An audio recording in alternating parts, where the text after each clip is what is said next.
वाह! वाह! क्या बात है! कसला क्रिस्पी आणि क्रंची झाला आहे ना.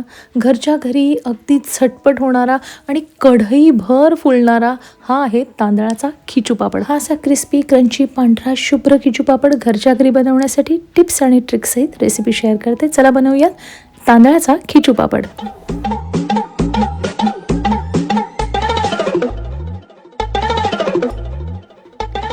उन्हाळा म्हटलं की ही एक रेसिपी झालीच पाहिजे, कारण कमीत कमी कष्टात इतकी सुंदर पापड ह्यानेच होतात. त्यामुळे तांदळाचं पीठ अर्धा किलो म्हणजेच 2 वाटीच्या प्रमाणात घेतलेलं आहे. तिखट आणि कमी तिखट अशा 5-5 मिरच्या आपल्या चवीनुसार अर्थातच ग्राइंड करून घेतल्या आहेत. ज्या वाटीने आपण पीठ घेतलेलं त्याच वाटीच्या प्रमाणात 2 वाटी पाणी छान खळखळीत गरम करायचं. त्यात थोडीशी तुरटी, 25 ग्रॅम पापडखार, चवीप्रमाणे मीठ आणि आपण दळलेल्या मिरच्या. आता या तुरटी टाकण्याचं कारण म्हणजे हा पापड त्यामुळे अगदी छान शुभ्र असा होतो. आता हे सगळं त्यामध्ये पीठ घालायचं आहे आणि एकजीव करून घ्यायचं आणि थोडा वेळ वाफेवर ठेवायचं आहे आणि त्याआधी गॅस बंद करायचा आहे. एक 10 ते 15 मिनटं गॅस बंद करून त्याला वाफवलं ना की असं छान फुलवून येतं ते पीठ.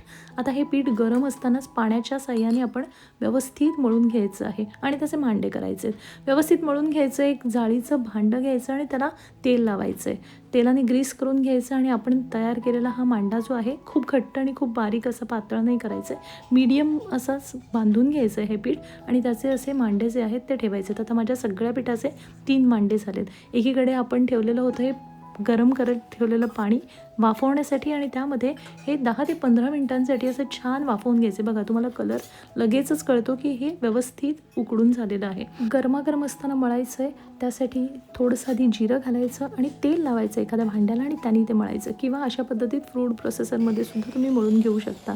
जिरं आपण नंतर टाकतोय कारण जिरं जर पाण्यात टाकलं ना तर हे पिवळसर रंगाचा पापड होतो. आपल्याला शुभ्र पापड करायचा, छान असा मस्त सॉफ्ट मळून घ्यायचं, त्याच्या लाट्या करायच्या आणि तुमच्याकडे जर असं प्रेसिंग मशीन असेल तर त्यामध्ये आधी बेसिक एक छोटी चांदकी ज्याला आपण म्हणतो अशी छोटीशी पुरीच्या आकाराचा हा लाटून घ्यायचा की मग लाटायला अगदी इझी जातो. पटकन असा छान पसरतो आणि मस्तपैकी प्लास्टिकमध्ये याला असं तेल लावून छान लाटून घ्यायचं.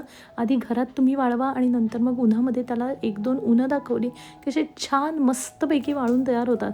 आणि बघा झाल्यानंतर फुलतो तर इतका मस्त, अगदी मस्त कढईभर प्रत्येक पापड फुलतो आणि याचा क्रिस्प आणि क्रंच तर वा वा क्या बात. चवीला तर हा छान आहेच आणि